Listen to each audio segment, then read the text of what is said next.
សួស្តីពុកម៉ែបងប្អូនអរគ្នាថ្ងៃនេះពីរអ្នកលងហាក់ថាខ្ញុំទៅណាបងប្អូនមើលតែក្រោយទៅដឹងហើយគឺមានដុំបវក់គឺបវក់ត្រីតែមុនបវក់ម្នាក់អែតបានលើព្រោះលងហាក់បវក់ត្រីបវក់អីចឹងបងប្អូនបវក់តាមបន្លាយខ្ញុំបវក់ជាមួយប្រូថេបមួយអាសនាអញ្ចឹងបងប្អូនដឹងបានដឹងអត់បងប្អូនចាំមើលទស្សនាវីដេអូនេះបងប្អូនឥឡូវលងហាក់យកដាក់ឲ្យបងប្អូនពងស្ទូចហើយដឹងបានដឹងអត់បងប្អូនអើយមាត់ត្រីដែលតាំងបងប្អូនតែគឺទំបាបន្លាយប្រហែលជាត្រីហ្នឹងវាផ្អើដែរអញ្ចឹងបងប្អូនត្រីវាមានមាត់តែដូចវាអត់សូវស៊ីហ្មងបងប្អូននេះពិបាកយើងស្ទុះដែរអញ្ចឹងបងប្អូនហើយតែអង្គុយចាំមើលត្រីស៊ីដែរអញ្ចឹងបងប្អូនវាទី1ទឹកហូរផងបងប្អូនអើយអញ្ចឹងត្រីក៏វាផ្អើរឿងគេបាផងបងប្អូនវាឃើញសត្វអាចដីបងប្អូនបាកផ្លោកបាអាចដីអញ្ចឹងឲ្យវាហូរទឹកអញ្ចឹងបងប្អូនហើយតាមនឹងមុនស្វោមកត្រីបងប្អូនគឺខ្ញុំស្ទូចបានមែនឆ្នាំមុនត្រីណៃរៀបទួអីតែខាញ់ត្រីវាធំដែរបងប្អូនទួយត្រីសែហ្នឹងបងប្អូនតាមបន្លាយហ្នឹងគេបាកផ្លោកអញ្ចឹងត្រីវាផ្អើអញ្ចឹងបងប្អូនហើយគេបាកផ្លោកនេះប្រហែលជាគេបាយទឹកហូរហ្នឹងគេបាអូបយងហ្នឹងបងប្អូនព្រោះឆ្នាំមុនខ្ញុំឃើញគេបាកផ្លោកគេអូបយងតាមបន្លាយហ្នឹងបងប្អូនអញ្ចឹងហើយទៅនេះត្រីស៊ីហៅថាត្រីស៊ីហើយត្រីអីដែរត្រីចវាដែរអីហ្នឹងបងប្អូនអើយពេលមុនខ្ញុំពិបាកមួយប្រូថេបគាត់ដាក់នុយទៅត្រីទាញហ្មងកន្លែងហ្នឹងដូចថាត្រីសវោអញ្ចឹងបងប្អូនហើយអត់យូរទេហើយកាលហ្នឹងខ្ញុំពិបាកសត្រីក្រាញ់ត្រីក្រាញ់ច្រើនបងប្អូនមួយក្រាញ់ហើយខ្ញុំដាក់នុយកពើនុយក្រងដែររត់មានដែរដាក់នុយក្រងដូរនុយអញ្ចឹងបងតែអត់មានដឹងរកណាមួយនៅស្រុកនេះស្រួលរកនេះមកយើងនៅពេញអញ្ចឹងពិបាករងបងប្អូនអើយហើយនេះឈូកបងប្អូនគាត់ដាំគឺល្អមែនតើគាត់ដាំឈូកនេះគាត់អត់យកផ្លែទេបងប្អូនគាត់ដាំយកផ្កាលក់អញ្ចឹងបងប្អូនហើយក៏សុំម្ចាស់ឈូកគេមកពិបាកក្នុងម្នាក់កន្លែងរោងគាត់អញ្ចឹងបងប្អូនហើយគាត់ក៏ចិត្តអាក្រក់ដែរគាត់ឲ្យពិបាកអញ្ចឹងបងប្អូនហើយបន្ទាប់មកពិបាកអត់បានត្រីទេបងប្អូនហើយយើងទៅដូរកន្លែងថ្មីមកខាងមុខទៀតអញ្ចឹងបងប្អូន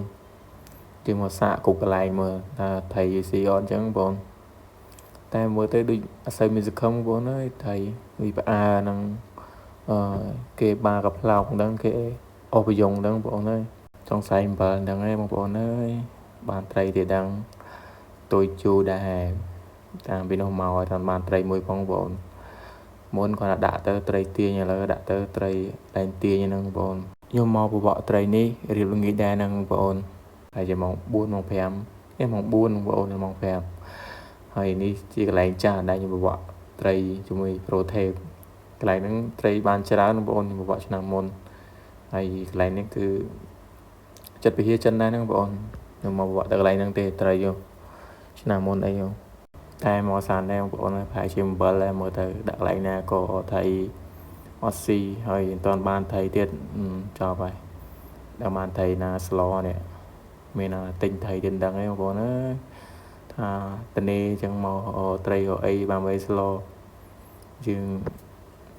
បបកយើងធ្លាប់តែបានឥឡូវអត់ដាក់ទៅអត់ខ្ញុំមកវត្តម្នាក់ក៏អត់ឥឡូវមកពីរនាក់ក៏អត់ទៀតនេះដូចថាសួយហ្មងបងប្អូននិយាយទៅអត់បានត្រីបងប្អូនត្រីមាត់តែវាស៊ីត្រីហ្នឹងដឹងមិនដឹងមកពីអីបងប្អូនសង្ស័យមកពីនុយរបស់យើងហ្នឹងបងប្អូនសង្ស័យនុយហ្នឹងវាអត់លែងស៊ីហ្នឹងបងប្អូនប្រហែលជាដាក់នុយខ្វងអីប្រហែលជាស៊ីបងប្អូនប៉ុននុយខ្ញុំសាកតែនុយកពើទេព្រោះកពើវាសួររអញ្ចឹងទិញមកតែ1000ទៅយើងស្ទួយមិនអស់ហើយនេះមកដូរកន្លែងថ្មីទៀតយើងស្ទួយតាមឈូកឃើញមានមាត់ត្រីអញ្ចឹងបងប្អូនចាំមើលថាស្ទួយបានអត់កន្លែងហ្នឹងហើយនេះឈរឡើងស្ទុះហើយមាត់ត្រីមានក្នុងឈូកហ្នឹងក៏មានដែរបងប្អូន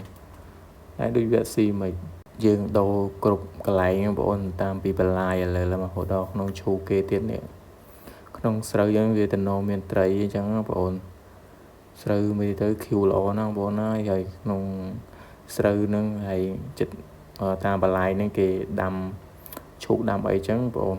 ហើយមើលទៅស្រូវបងប្អូនហើយឃ្យូល្អណាស់បងប្អូនហើយជិះមកស្ទួយក្នុងឈូកអីលោត្រីឡើងមកពីស្រូវអញ្ចឹងស៊ីអញ្ចឹងបងប្អូនហើយនេះបន្ទាប់មកជាមកដូរកន្លែងទៀតបើថាសិនកន្លែងនេះអត់បានត្រីទេយើងនឹង ទៅផ្ទះហ្នឹងបងអូនព្រោះយើងមកយូរដែរអញ្ចឹងឥឡូវវីដេអូមានតែប៉ុណ្្នឹងបង